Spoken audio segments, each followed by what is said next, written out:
Welcome to Facts TV News, where everything is true. William Nib student charged in stabbing death of schoolmate. Detectives assigned to the Falmouth Criminal Investigations Branch have on Tuesday charged a 16-year-old in connection with Monday's fatal stabbing of Kamal Hall, also 16, of the William Nib High School in Trelawney. Hall, who was of a Deeside Trelawney address, was the goalkeeper of the school football team that competed in the recent DaCosta Cup competition. The accused was charged after being questioned by detectives in the presence of his attorneys at law. He is scheduled to appear in the Trelawney Children's Court on Friday. Bloodshed over guard ring. A school administrator has sounded the alarm about children's growing obsession with occult practice in the wake of a deadly fight between students over a guard ring. Artiste, acting principal of William Nib High in Trelawney, said the Western Jamaica school was reeling from the stabbing death of 16-year-old Kamal Hall on Monday. Steele said also that educators face another troubling trend: the smuggling of weapons past security checkpoints, a lapse that the accused student reportedly confessed to have exploited to slip through with the knife that was used to stab Kamal, a 10th grader, in the back around 11:05 p.m. The weapon was reportedly hidden in his shoe. The school community is shocked, said Steele, because both boys were reportedly well behaved. Many of these students are wearing these rings, and we have quite a number of them that we may have confiscated over time, so I don't know what the value they have placed on these rings, but we are constantly taking away these rings, she stated. The more you confiscate them, is the more they come, she added, while displaying a clutch of confiscated knife and guard rings, some adorned with skulls and crosses. Guard rings are believed to hold supernatural powers for the wearer, providing protection from harm and even death. Following Monday's violence, classes at William Nib were suspended for the remainder of the day. The acting principal said that the board was scheduled to meet late Monday afternoon to decide on the school's operations for Tuesday. Reports are that the students were on a short break when the now detained student approached Kamal, a goalkeeper for the DaCosta Cup team, and accused him of stealing a guard ring from a friend. It is further reported that Kamal used a length of bamboo to strike the boy, who allegedly retaliated by stabbing Kamal. The 16-year-old was rushed to the Falmouth Hospital, where he was pronounced dead. The accused, whose name has not been released because he is a minor, is in the custody of the Falmouth police.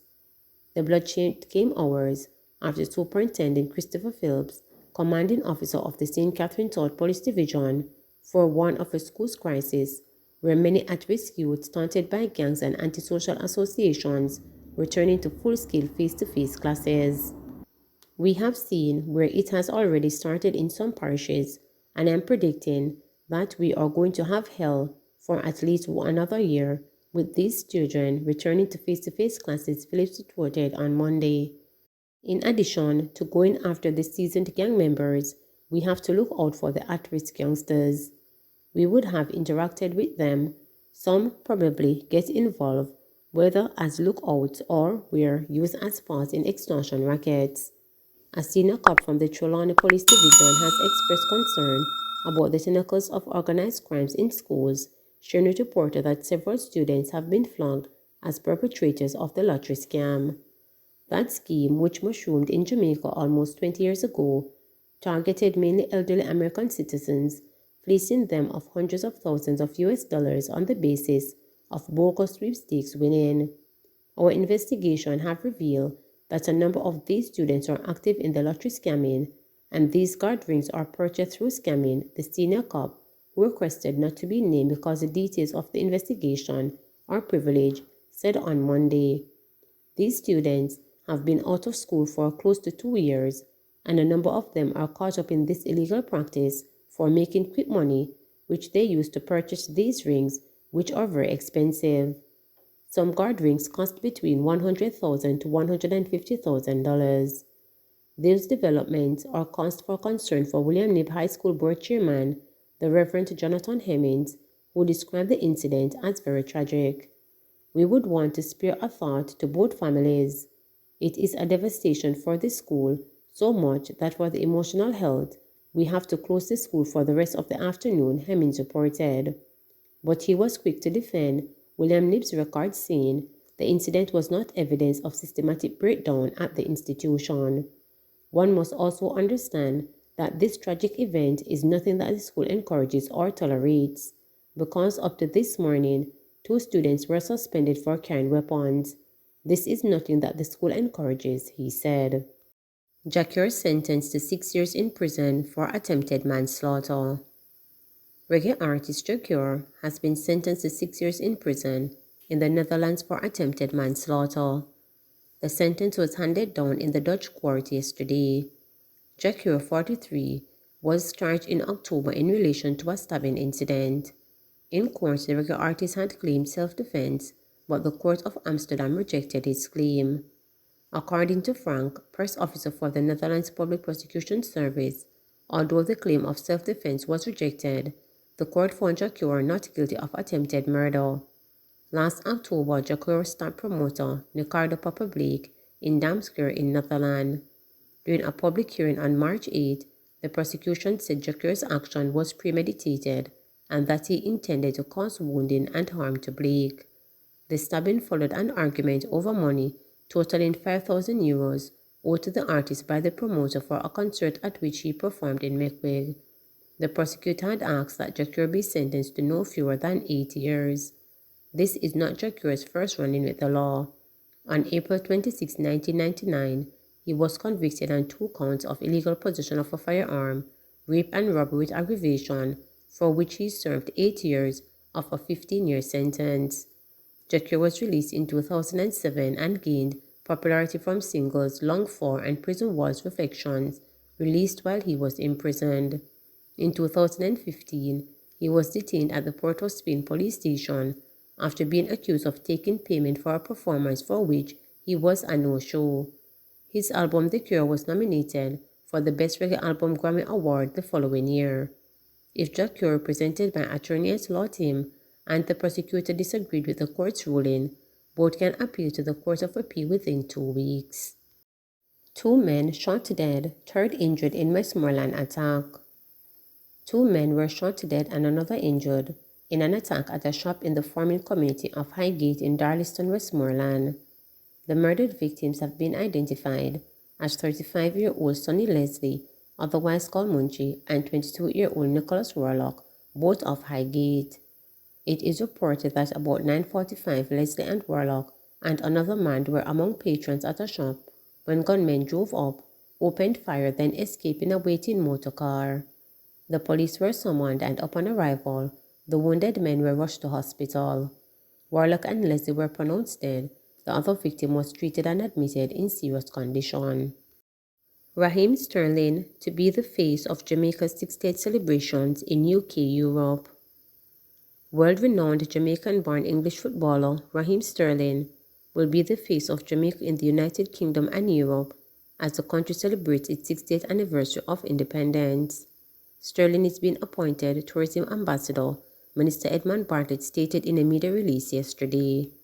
The footballer, who has kept a close relationship with his Marlborough community in St. Andrew, where he was born, returning to implement game-changing projects with the youths there, is on the island as part of their Royal Highness, the Duke and Duchess of Cambridge visit. He signed off on a verbal agreement with the minister and his team at the Jamaica Tourism Board during a courtesy call at their New Kingston offices. According to the JTB, Sterling will represent Destination Jamaica through various engagements and public relations opportunities as the country's 60th anniversary celebration kickstarts.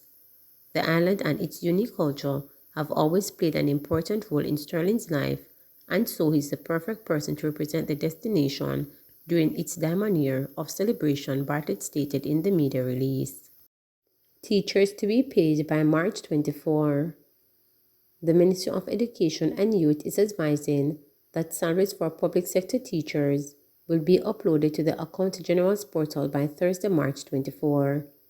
In a statement yesterday, the ministry said that the salaries should be uploaded. However, the delay stems from the adjustments being made by the percentage signing in February of the heads of agreements for new rates and the volume to be uploaded to the system.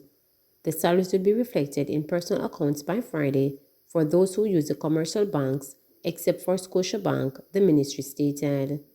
For those at building societies and credit unions, they will see theirs on Monday, March 28. According to the ministry, bursar paid schools should receive their salaries from yesterday. Taxi operators to get $600 million to cushion rising fuel prices. The government will provide $25,000 in vouchers to operators of public passenger vehicles, including road taxi operators and contract carriage operators, to cushion the rising cost of fuel. This program will cost just under $600 million. Minister of Finance and Public Service Dr. Nigel Clark made the announcement as he closed the 2022-2023 budget debate in the House of Representatives.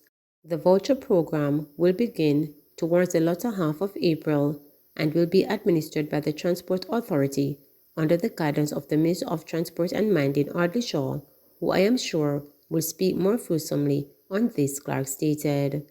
In addition, the government will make available $200 million in revolving loan finances for public passenger vehicle operators, which will be available through microcredit and approved financial institutions by way of the development of the Bank of Jamaica. This financing will be available in short-term loans for tires, batteries, and spare parts required for public transportation operations. As we provide some relief, we appeal to public transportation operators to abide by the fare set by the regulatory authority, the finance minister stated.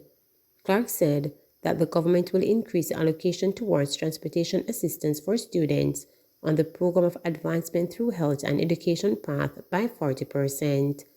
This will cost an additional $152 million. These initiatives are part of the government's overall social assistance support of $3.7 billion. Please remember to subscribe, like, share, and click the notification bell for daily updates.